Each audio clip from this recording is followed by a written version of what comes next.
Alright, what's going on, y'all? It's Cooper here, one half of FCSN. I apologize for not uploading last week. I got super busy, but I'm back and ground the vids all this week and have the updates, the Heisman predictions, the college football playoff predictions, the breaking news, and the predictions for this weekend's upcoming games. A lot's happening in college football, including what I'm talking about in this video. Let's go ahead and get right into it. Will Muschamp, coach of Florida, he was let go. He was 27-20, and this is his fourth season.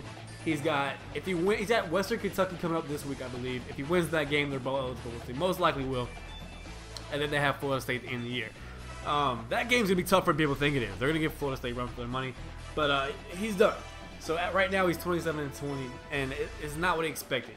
I don't think it's all his fault. I think a lot of it is like player development, and I think that's the blame on him. But Florida's also lost a lot of close games. But yeah, he just hasn't done it done. He has gotten it done. He's had great recruiting classes, all the resources available to him, and a school like Florida is just unacceptable. You got to do better than what you're doing. So I see why the firing was reasonable. I'm not sure about the timing though. It would have made more sense if they did it like after the Florida State game, maybe in bowl season, where they have time to interview some people. Like now, it doesn't make a whole lot of sense why they would fire him at this point. Maybe it was an anger of how they lost that South Carolina game, because that was ridiculous. There was no way they should have ever lost that game versus South Carolina. Credit South Carolina though, but Florida did blow that game. But the main point of this video is I'm going to break down who I think may be a potential candidate for the job. So with that said, let's go ahead and jump right into that. Main candidate, I think this guy is almost a lock for the job. I think it would be the best fit for Florida, and it just seems more realistic, most realistic to me, and that is the Clemson offensive coordinator, Chad Morris.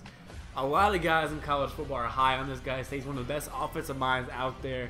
And he just seems like he's been at Clemson for a minute, and he just seems like he'd be a good fit at Florida. They had a defensive coordinator in Muschamp, and it just didn't go out well. I don't think they're going to look for any defensive guys. There's some great defensive coaches out there that could be potential candidates, such as like Kirby Smart, Jeremy Pruitt, guys like that. But I think the experience they had with Muschamp, they're just going to go after offensive guys, offensive coordinators, and head coach.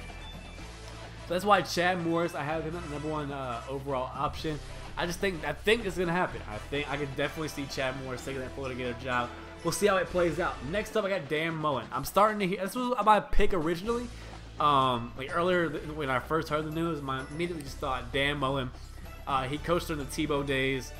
Mississippi State just lost to Alabama, so their championship hopes aren't done, but like their hopes aren't as high as they once were. And there's more resources, excuse me, over at Florida. So I thought Dan Mullen was going to jump for that job and he'd be the leading candidate for it. But there's some stuff out there saying he enjoys his time, or Florida's not interested, or he wants to stay at Mississippi State and build them up as a dynasty. So I'm going to drop him down to #2 spot. I'm not going to rule him out entirely because I definitely think he'll consider it, but not as realistic as Chad Morris. Next up, this is kind of a long shot. I've seen his name thrown out there in a couple places, and I'm going to buy it a little bit. Lane Kiffin. He's bounced around. He's known to do this. He left Tennessee. And if he takes the Florida job, he's definitely the most hated man in the SEC. He left Tennessee after 1 year for USC, and now he's back at Alabama. And if he left Alabama after 1 year for Florida, he would have a lot of people to hate him. That's why I think he probably won't do it. But he's a good fit for the job. He's a good offensive mind, a good young coach. He can recruit. He had some great recruiting classes over in Florida.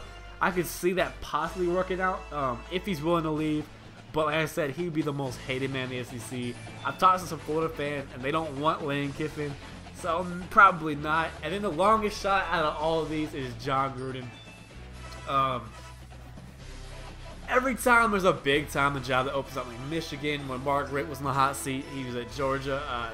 John Gruden's always kind of throwing his name out there for college coaching jobs. Not as much pro, more so college. I never really bought into a whole lot of the hype, but now, as a long shot, I could see him maybe getting an interview in for this Florida job. But realistically, maybe more of that Michigan job. We'll have to see if that plays out. But these are my options, or my candidates for the potential new head coach at the University of Florida. Let me know in the comment section below who you think the next coach would be.